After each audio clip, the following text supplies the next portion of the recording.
I realized everything shifted the moment Ronnie Sturr reappeared in town. At one point, he had been engaged to my wife, Cindy. Their relationship ended when Ronnie broke up with her. A year before I met her, actually. Cindy had always been upfront about how much Ronnie had hurt her. When he walked away from their engagement to marry a wealthy woman 10 years his senior, it left Cindy heartbroken. When Cindy and I started dating, it was clear she wasn't one of those women who turned heads like models or actresses, but she had her own unique charm. Her chestnut-colored hair was soft, her brown eyes warm, and her face carried a beauty that was understated yet captivating. What truly drew me to her, though, was her loving, generous heart. We tied the knot about a year later, and 9 months after that we welcomed our daughter, Amanda, into the world. For the first 18 years of our 19-year marriage, life felt almost perfect. Sure, we had disagreements, but none of them were serious. Most of our arguments revolved around dividing chores or responsibilities. Cindy had been an only child, spoiled by her parents, which sometimes made her a bit stubborn. Over time, though, she learned to rein that in. When Amanda was born, she became the center of our world, especially mine. Amanda was my little princess, and our family felt close-knit and happy. However, this past year, something between Cindy and me started to shift. I noticed we were spending less and less time together. Still, our love life remained active, at least twice a week, often more.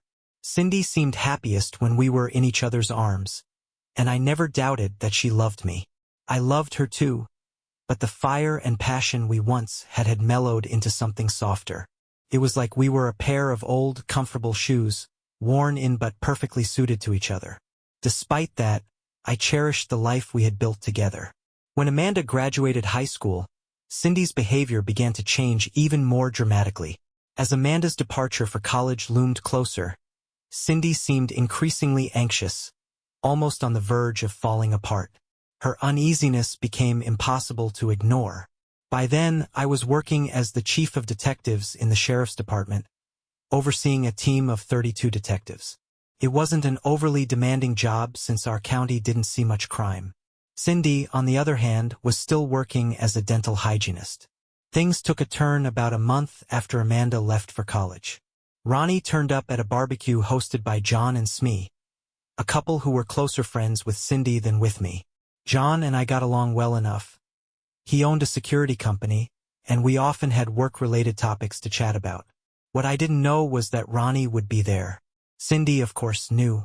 As soon as Ronnie arrived, Cindy seemed to put some distance between us, not unusual at social gatherings, and started mingling.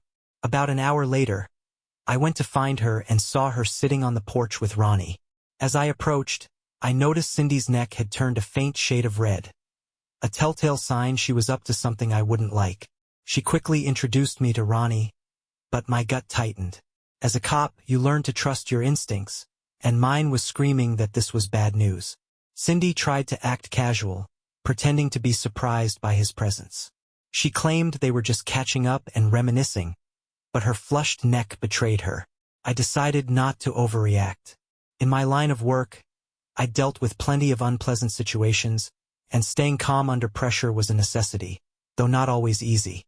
The next day at work, curiosity got the better of me. Using my connections, I dug into Ronnie's background.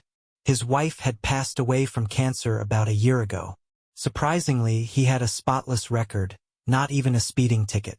As the months rolled on, Ronnie seemed to be everywhere we were, like a shadow creeping into our lives. It became clear this wasn't a coincidence. I started bracing myself for the inevitable, expecting Cindy to come to me with something. Yet, when the moment came, she still managed to catch me completely off guard. I wasn't prepared at all when Cindy finally decided to bring it up. We just spent a rare, tender morning together, making love. For a brief moment, I thought maybe my worries had been overblown. It felt like Cindy's love for me was as strong as it had always been. "Ted, I need to talk to you about something," she began nervously, her voice barely steady. "But please don't get angry. Let me finish before you say anything." I felt my stomach churn as her words hit me. "You know Ronnie was my first love?" she started, her tone growing softer. We were engaged before he left me for Catherine. When his wife passed away, he was completely heartbroken. He's so lonely now, and he told me he still loves me. The thing is, I've realized I still love him too, but at the same time I love you as well. I clenched my jaw, staying silent while trying to steady my breathing. Every fiber of my being screamed at me to react, but I held back, unsure of what to say. My silence must have encouraged Cindy because she gave me a hesitant smile and pressed on. "I want to stay your wife, Ted," she said, as if that clarified anything. "But I also want to be with Ronnie. We talked about it, and we think it's fair if I spend 1 week with you and the next week with him." Her words were like a punch to the gut. Without saying a word, I slipped out of bed, threw on my clothes and left the house. I needed space, time to think, or maybe just to escape. I went straight to my office and shut the door behind me. My secretary glanced at me, probably noticing my unshaven face and disheveled appearance. But she didn't say a word. "No interruptions unless it's urgent," I told her before locking myself inside. Sitting alone in the dark for hours, I replayed Cindy's proposal in my head. It wasn't just absurd. It was selfish beyond belief. She wanted everything without sacrificing anything. It was painfully clear. She wanted to have her cake and eat it too.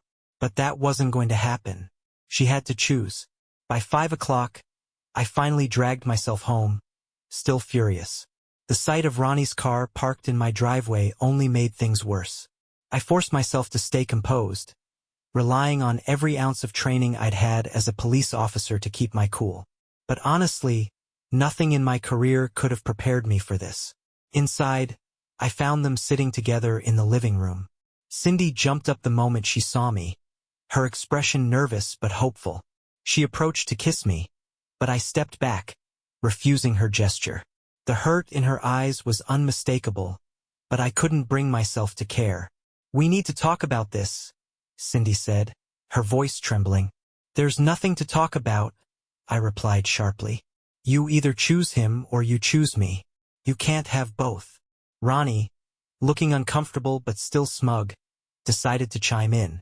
"Ted, I don't think you've thought this through," he said, glancing at me like he was the reasonable one. "I'm not trying to take your wife away. I'm just offering her the additional love she needs. Yes, we'll share her, but she'll still fulfill all her marital obligations to you." His arrogance made my blood boil. This man had the audacity to suggest I should be fine with my wife sleeping with him because she needed extra love. At that moment, I knew my marriage was done. "Forsaking all others," I said, glaring directly at him. "It's a part of the vows we made. And no, I'm not agreeing to this." Cindy's face shifted, her nervousness replaced by frustration. "This is going to happen, Ted," she said, her tone firm now. "The only question is whether you'll be part of it or not." "No," I said firmly. "Both of you need to leave." Cindy broke down, tears streaming down her face. "Ted, please," she begged. "Let me have this. I've been a faithful wife all these years. Ronnie was my first love, but I don't want to lose you. I love you so much, but I love him too." I let out a bitter scoff and turned to Ronnie. "Tell me, Ronnie, if your late wife had come to you with this kind of proposal, would you have gone along with it?" To my disgust, he smiled and nodded. "If it made her happy, I'd have agreed," he said. "Ridiculous," I snapped, my voice rising. Then I turned to Cindy. "And what about you? If I came home with an ex-girlfriend and told you I wanted you to share me with her, how would you feel?" Cindy hesitated for a moment before answering. "I'd probably be upset, like you are now. But, ultimately, I'd agree because I love you and want you to be happy." "Even more ridiculous," I muttered, shaking my head. "Tomorrow morning, I'm contacting a lawyer to start the divorce process. Splitting everything should be straightforward. The house has a small mortgage left, so we'll sell it and split the proceeds. Our savings, investments, and checking accounts will be divided too. Amanda's college fund stays untouched. And there'll be no alimony, since you'll be living with this guy sitting right here." Cindy's sobs grew louder as I pointed to the door. "Now both of you, get out." Ronnie took Cindy's hand, and as they walked toward the door, I stood there, feeling a strange mixture of fury and relief. Before stepping out the door, Cindy turned to me one last time. "If you change your mind, Ted, I love you. I really do. I want you in my life," she said, her voice cracking. Once they were gone, the silence in the house wrapped around me like a heavy fog. It felt oppressive, almost unbearable. I sat down, staring into the void, but years of working in law enforcement had taught me how to compartmentalize. I forced myself to shove the pain deep down, locking it away in a mental box I didn't plan to open anytime soon.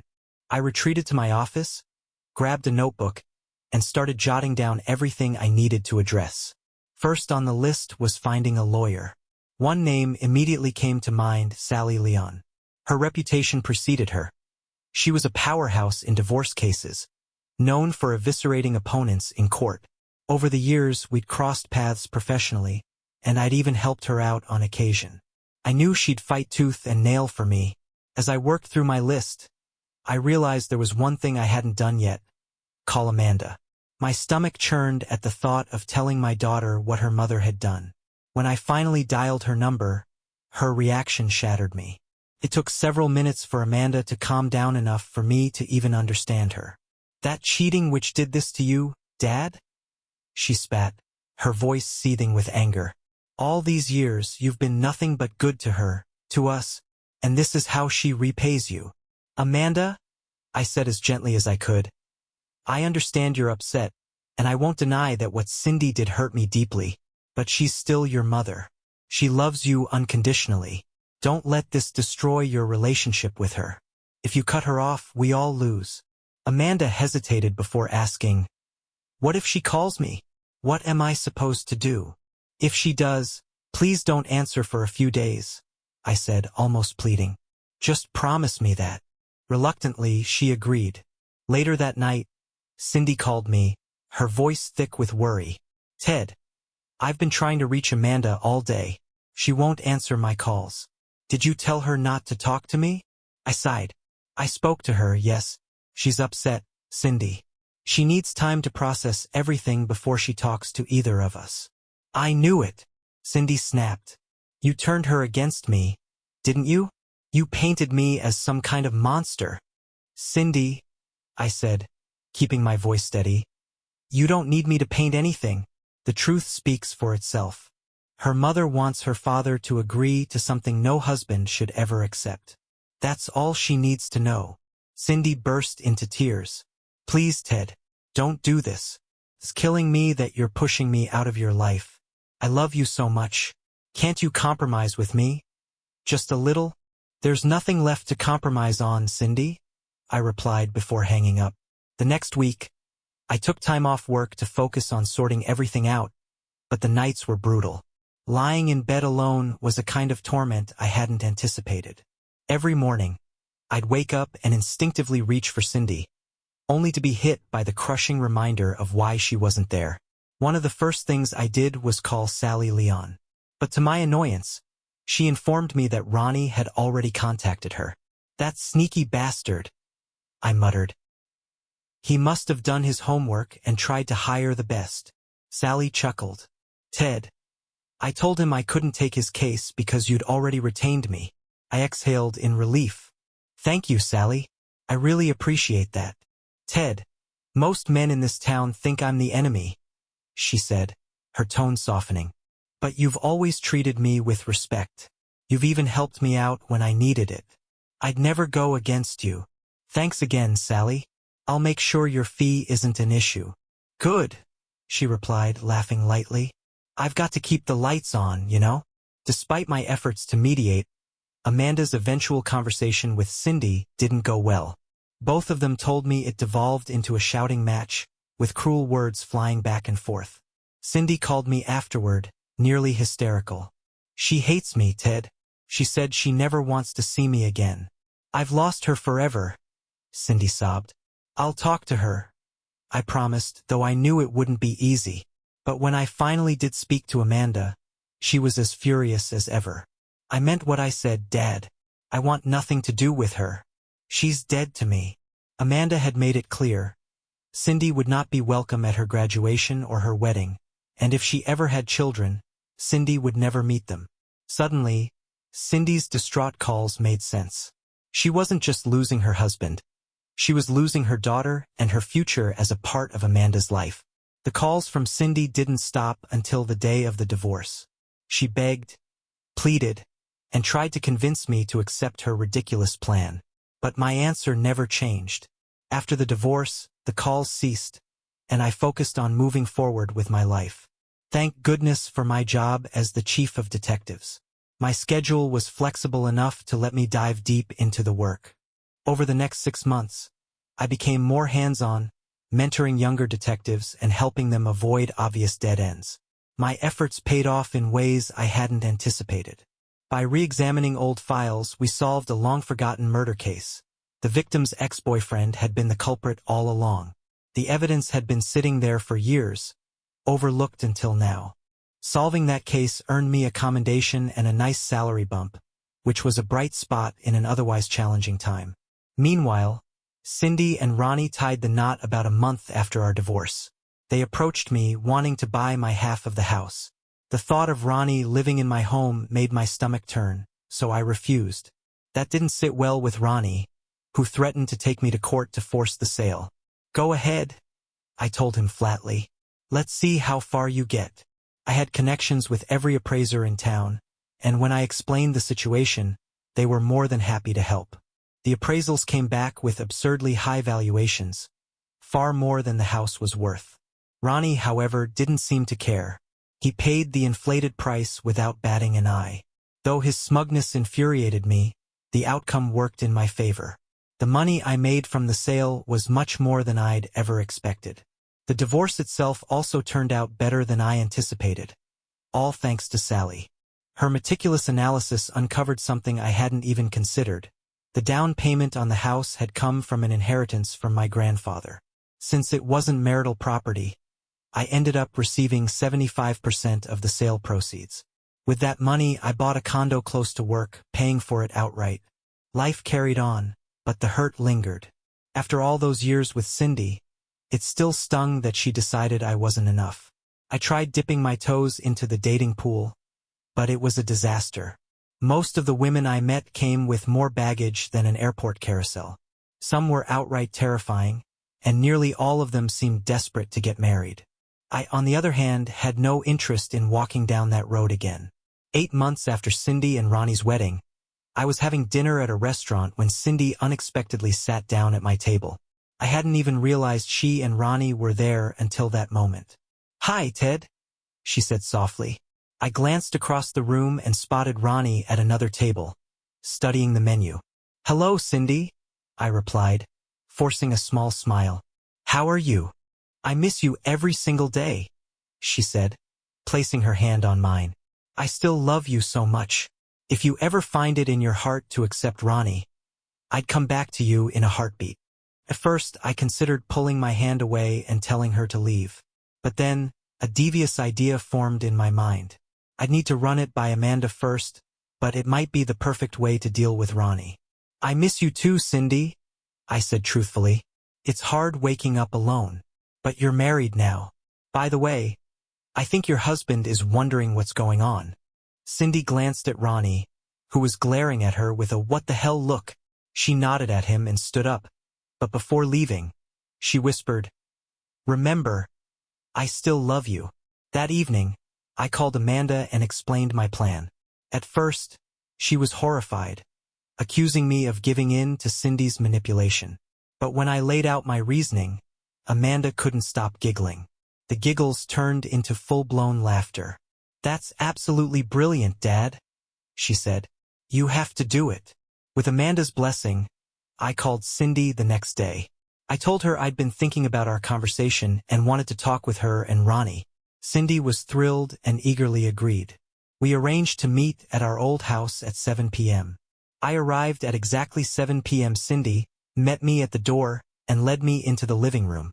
Seeing him, Ronnie, sitting on the couch in what used to be my home, was as unpleasant as I'd imagined.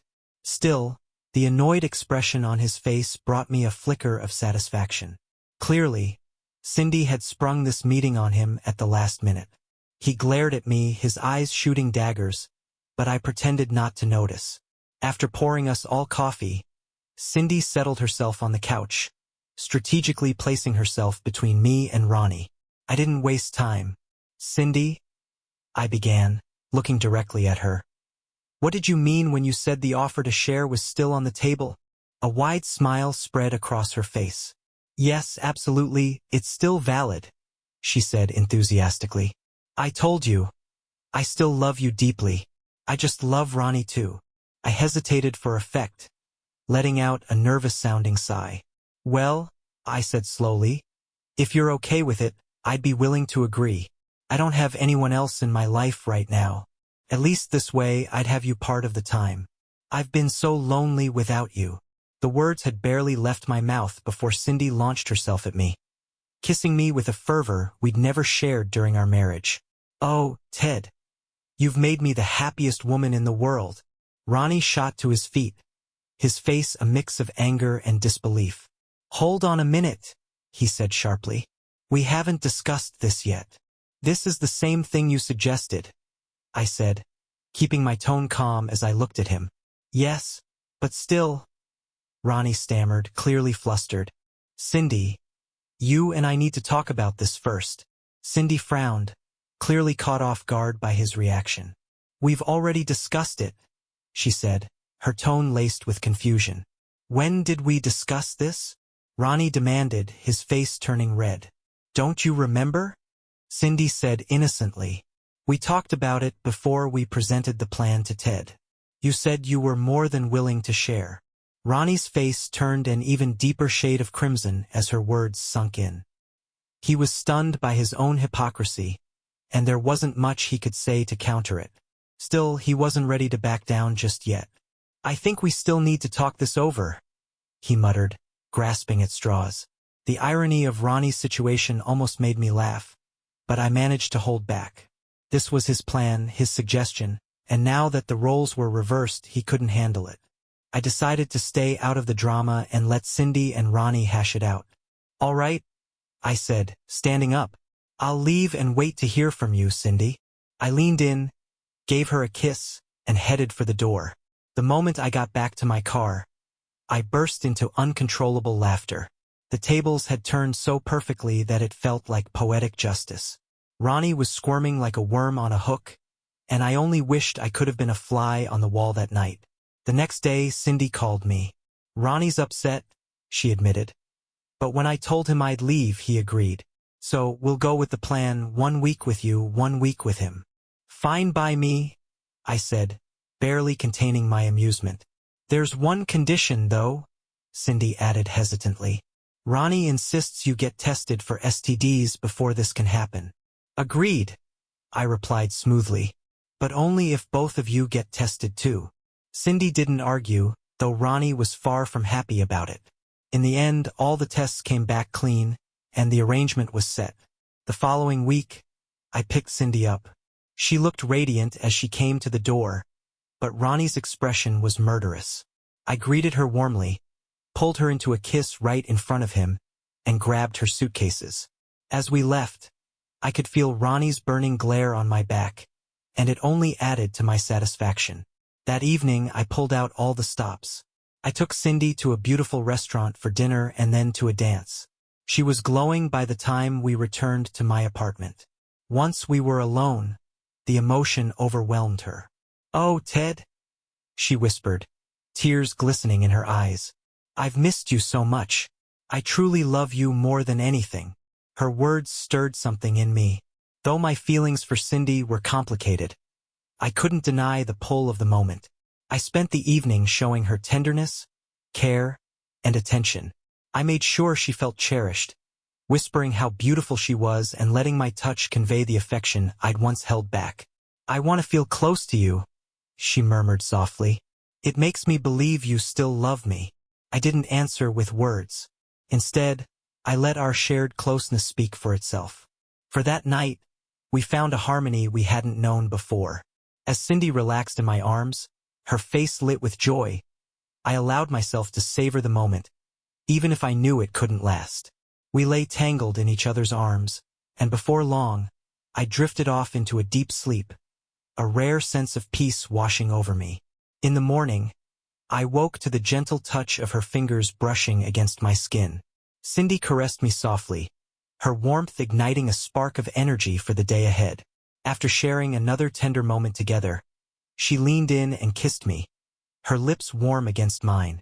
Despite everything that had happened, that moment felt like it belonged to us and us alone. I can already imagine some of you judging me for being intimate with her, especially under these circumstances. But honestly, I didn't care. Not one bit. What mattered to me in that moment was simple. I was sharing this connection with her, and she was Ronnie's wife. The week flew by, filled with surprising moments of joy. I had to work during the day, of course, and I told Cindy she could go back to Ronnie's house if she wanted while I was at the office. But Cindy refused. She insisted that, for this week, she was my wife. The thought made me cringe a little, partly because it was so absurd, but I let her believe what she wanted. It didn't bother me as long as she kept coming back to my bed. She threw herself into the role of the doting housewife. Cindy cleaned my apartment, did the grocery shopping, handled my laundry, cooked our meals, and even organized our dinners like she was auditioning for a TV homemaker role. Meanwhile, I was having the time of my life, basking in the irony of it all. I even got my daughter, Amanda, to sit down and talk to her mom without raising her voice. Of course, Amanda was well aware of my plan, and I'm certain she was just as amused by her mother's obliviousness as I was. At the end of the week, when I dropped Cindy back at Ronnie's house, I couldn't help but notice his expression. A mix of satisfaction and barely contained anger. He managed to hold himself together, though, and even kissed Cindy passionately right there in front of me. I, on the other hand, kept my cool, planting a kiss on her cheek and saying, "Love you," before walking away with a smirk. Over the next 3 months, our arrangement fell into a steady rhythm, and I have to admit it worked out beautifully, for me at least. Sleeping with Cindy after the divorce felt like a major win, especially since the whole thing had been her idea. Now, I was enjoying the kind of intimacy I'd only dreamed about when we were married, 6 or 7 times a week, no less. Another unexpected bonus? I convinced Amanda to come back home and spend more time with us. I wasn't sure if she did it because she genuinely missed her mother, or because she found the situation as hilarious as I did. Either way, it was a win-win. Then, about 2 months into the strange arrangement, I was checking in on 3 of my detective teams working separate cases when a call came over the radio about a disturbance at Mick's Tavern. Since I happened to be just a block away, I decided to swing by and handle it myself. When I arrived, I found out it was a scuffle involving a drunk customer. And to my surprise, the drunk turned out to be none other than Ronnie. I dismissed the 2 officers on the scene and turned to Ronnie, who looked like he was ready to pick a fight with anyone who so much as glanced his way. "Come on, Ronnie," I said, grabbing his arm. "I'll drive you home." "I don't need your damn help," he slurred, trying to pull away. "You've got 2 choices," I said firmly. "Either I drive you home, or you spend the night in jail. What's it gonna be?" After a moment's hesitation, he grudgingly agreed to let me take him. The entire drive to my old house was silent, tension so thick you could cut it with a knife. When we arrived, Ronnie climbed out of the car, turned to me and muttered, "Screw you," before slamming the door shut. By the 4th month, Ronnie's patience with our arrangement was wearing thin. He and Cindy were arguing more frequently, and it was clear he wanted the whole thing to end.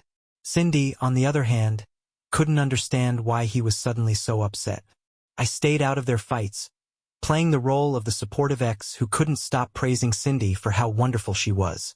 Meanwhile, I continued enjoying my week with her, making the most of the intimacy we shared, a level of closeness we hadn't even had when we were married. But by the 5th month, everything came to a head. When I arrived at Ronnie's house to pick up Cindy, I could hear their raised voices from the driveway. The shouting grew louder as I approached the door, and it was clear things were about to explode. The argument spilled out into the yard, with Ronnie and Cindy shouting at each other for the whole neighborhood to hear. I decided to step in, mostly for the amusement of watching Ronnie's face turn redder than a fire hydrant. "I think you 2 should cool off," I said with a smirk, "or someone's going to call the police." Ronnie spun around, his face twisted in anger. Go to hell, he snapped before turning back to Cindy. If you go with him, then we're done. Cindy crossed her arms, her voice taking on a sharp edge I'd never heard her use with Ronnie before. We had an agreement, Ronnie. The agreement is crap, Ronnie shouted, his voice rising. And I'm telling you again, if you go with him, we're over. This is ridiculous, Cindy said dismissively, waving her hand as though brushing off his anger. You were the one who came up with the idea of sharing in the first place. Ronnie didn't respond. Instead, he stormed into the house and slammed the door hard enough to rattle the windows. I looked at Cindy, raising an eyebrow. Well, that was dramatic. She sighed and took my hand, trying to offer a reassuring smile. He's just having a bad day. He'll get over it, and everything will go back to normal. But things didn't go back to normal. Apparently, Ronnie moved out that same night. Cindy tried reaching out to him, but he was having none of it. He was adamant they were done. Around noon on Wednesday, Cindy called me, her voice thick with tears. He left me, Ted, she sobbed. Can I move in with you? I leaned back in my chair, pretending to think it over. Sure, Cindy, I said cheerfully. I'll pick you up on Monday when it's my week.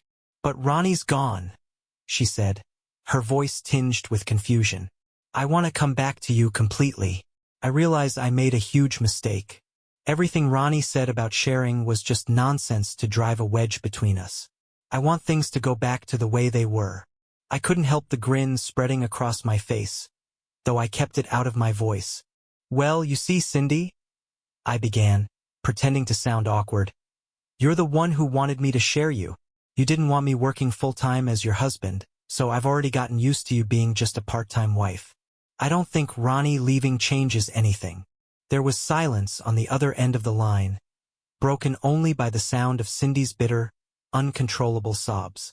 For a moment, I thought she'd hung up on me, but then the crying resumed, louder and more broken than before. Finally, after several attempts, she managed to choke out a response. Why, yes, she stammered. Yes, please, Ted. I'd really like you to pick me up on Monday.